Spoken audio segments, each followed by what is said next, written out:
Bonjour à tous et bienvenue sur cette nouvelle vidéo et cette première vidéo du coup consacrée aux États-Unis. Comme vous l'avez vu, on est parti pour 90 jours sur la côte ouest américaine.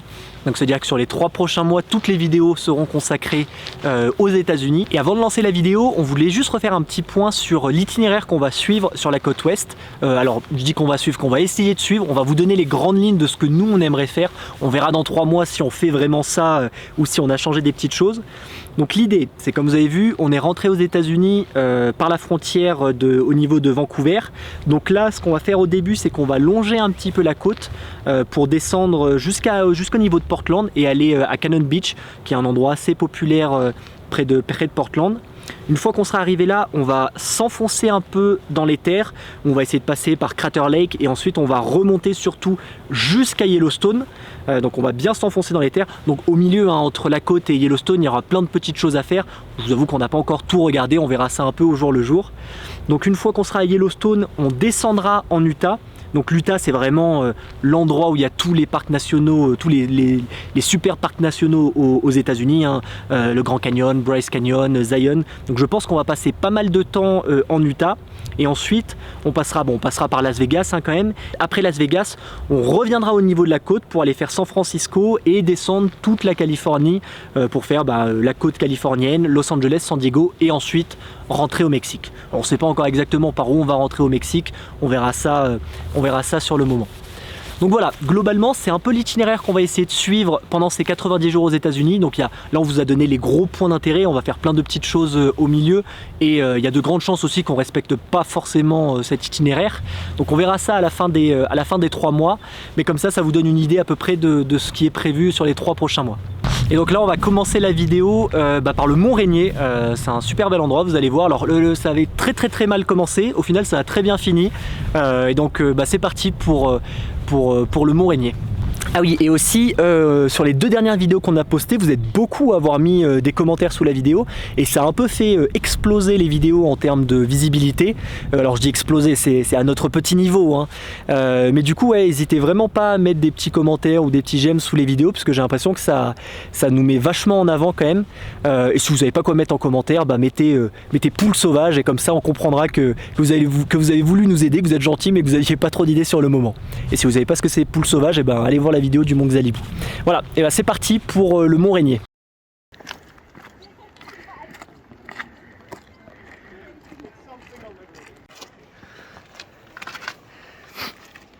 Ambrine ne le sait pas, mais il y a des centaines de mètres de vide juste à notre droite.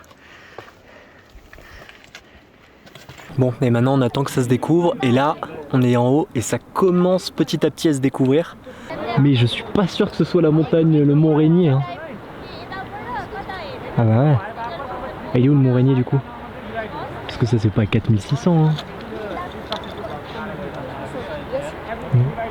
Parce que si ça c'est à 4600 mètres, je peux te dire qu'on va monter à 4600 mètres cet après-midi. Bon, on a trouvé un autre chemin qui devrait peut-être nous donner une vue sur le Mont Rainier. Parce que ça, au final, c'est pas du tout le Mont Rainier. C'est un glacier. On va marcher là. Je sais pas combien de temps ça va durer. On n'est pas encore arrivé, mais on est au-dessus de la mer de nuages là. C'est un copain américain qui nous suit. Bon, ça valait le coup de faire ces quelques mètres en plus. Parce que là, putain, c'est beau, hein. Entre 200 mètres plus bas là ou 100 mètres plus bas et ici, c'est rien à voir. Là, on a la mer de nuages. On a un gros sommet là-bas, je sais pas ce que c'est.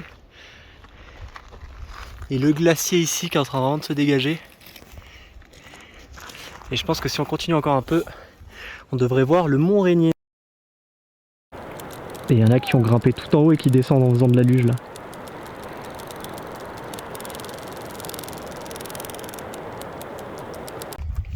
Bon allez, maintenant on fait la descente mais le brouillard il est revenu. On quitte la mer de nuages. Pour la descente, faut voir un peu où faut trouver le chemin, hein. Avec le brouillard qui se met en plein milieu à certains moments.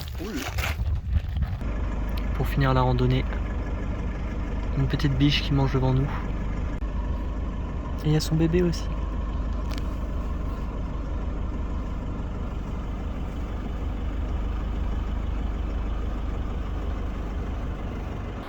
Bon, on a terminé la randonnée plutôt tard, donc là on a fait un truc que généralement on essaie de pas faire, on essaie d'éviter au maximum, mais on est arrivé au spot pour dormir du coup de nuit, hein, comme là il est déjà 20h30 donc il fait bien nuit, et là on s'est mis dans un endroit un peu perdu au milieu des bois, avec un accès un peu galère quand même, surtout de nuit, donc on va rester là. Alors je vous rassure, on n'est pas seul, en réalité on a croisé plein de gens qui sont arrêtés dans ce bois là.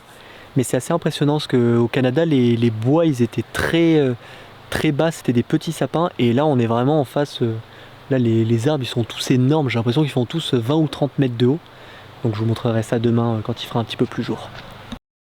Bon voilà, on se réveille au milieu de notre forêt là avec tous les grands arbres. Et là du coup aujourd'hui on va aller en direction d'un autre volcan, parce que là en fait hier c'était un volcan où on était. Et là c'est un volcan, je crois que c'est le mont Sainte-Hélène, ça a l'air super beau. Donc on va aller en direction là-bas, on a un petit peu de route, on a 2 heures de route je crois pour y aller. Et comme ça on fera ça demain matin. Bon allez, c'est parti, on vient d'arriver sur le parking de la randonnée du Mont Sainte-Hélène. Là, hier soir, on a dormi pas très loin d'ici. Là, je viens de m'amuser à faire quelques petits plans drone. Et en fait, le truc de cet endroit, alors on n'avait pas prévu d'y aller à la base, hein, c'est des gens qu'on a rencontrés qui nous ont dit qu'il fallait qu'on y aille. Donc on y est allé, on a obéi. Et en fait, c'est un volcan qui est rentré en éruption il y a, je sais plus, 30 ans ou 40 ans, quelque chose comme ça. Et du coup qui a un peu tout détruit, toute la nature qu'il y avait autour de lui, il a tout détruit. Et donc là ça fait un peu, apparemment, on verra, hein, ça fait un peu zone de désolation où tout a été détruit et la nature qui commence petit à petit à reprendre ses droits sur le volcan. Donc on va aller faire ça, on va aller voir ça. On en a pour 3-4 heures là, donc allez c'est parti. Et voilà, le monstre est devant nous. Quoi ? Putain, j'aurais peut-être dû prendre le drone. Et là, de là, on voit toute la coulée de lave qui remonte jusqu'au volcan. Alors, du coup, c'est un peu une randonnée inversée là, j'ai l'impression. On va commencer par descendre pour se rapprocher du mont Sainte-Hélène et ensuite, il faudra faire le retour et remonter. Est-ce que tu es d'accord avec moi, Ambrine ? Tu es toujours d'accord avec moi. Et la légende dit que c'est ici que Frodon Sake a détruit l'anneau. Est-ce que tu le savais, Ambrine, ça ? Il y a des endroits, la nature elle a bien repris ses droits.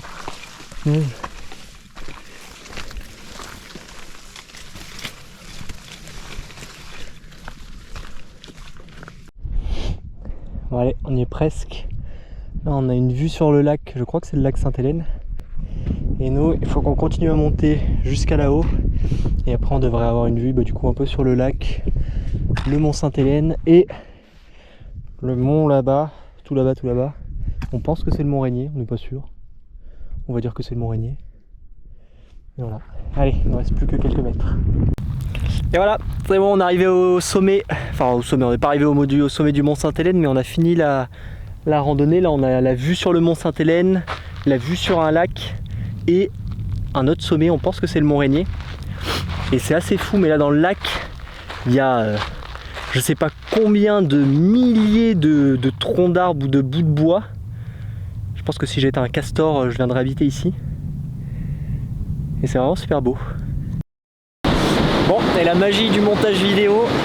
Cet après-midi, là, ce matin, en fin de matinée, on était en face là, de la montagne de Frodon Sake. Et là, maintenant, on est au bord de la mer, on est à Cannon Beach. C'est un endroit assez connu à côté de Portland. Et on va dormir au bord de la mer ici. Et peut-être que demain, on passera la journée ici aussi, je pense. Et l'eau est gelée. C'est pas chaud, hein, il fait genre 22 degrés. Et l'eau, elle est bien froide. Il y a des gens qui se baignent quand même. Et là, Ambrine disait, ceux qui ont des maisons ici, là, toutes les maisons le long de la plage, là, le long de Cannon Beach, ça doit coûter une blinde. Parce que la plage est vraiment belle. Il y a du sable fin. Donc c'est vraiment agréable de marcher dessus. Enfin, c'est juste dommage qu'il fasse très froid. Enfin, qu'il fasse froid et que l'eau soit gelée. Mais mis à part ça, c'est vraiment beau. Bon, on vient de mener notre petite enquête sur les maisons là au bord de la plage. Au final, je pense que c'est que des hôtels ou des Airbnb. Je sais pas s'il y a vraiment des gens qui vivent ici à l'année, ça a l'air d'être vraiment, il y a plein d'hôtels et toutes les autres maisons, on sait s'est pas amusé à regarder sur Airbnb, mais je suis sûr à 99% que la plupart ça doit être des maisons qui se louent en Airbnb. Donc bon, au final, peut-être pas grand monde qui vit ici à l'année. Et voilà, et maintenant le coucher de soleil sur Cannon Beach. Non, mes tongs! Non! La mer est en train d'emporter mes tongs! Non, mais cassez-vous! Rends-moi mes tongs, mère! Ah, tout ça parce qu'Ambry ne veut pas les tenir. Putain. Voilà, le coupable qui ne voulait pas tenir mes tongs. Et là sur la plage, il y a plein de gens qui font des feux aussi. On est un peu jaloux de pas avoir du bois pour faire un petit feu.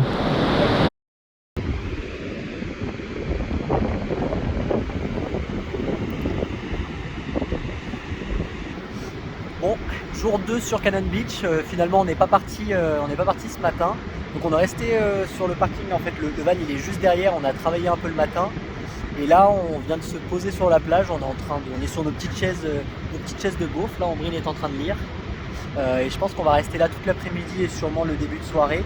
On va redormir au même endroit et demain on partira pour aller faire autre chose. On ne sait pas encore exactement quoi, donc on verra ça demain. Mais pour le moment on profite de cette plage parce que comme vous l'avez vu en début de vidéo, après une fois qu'on aura quitté cette plage on va s'enfoncer un peu plus dans les terres et on risque de plus voir la mer pendant bien 1 ou 2 mois je pense. Donc on profite de la plage tant qu'on peut.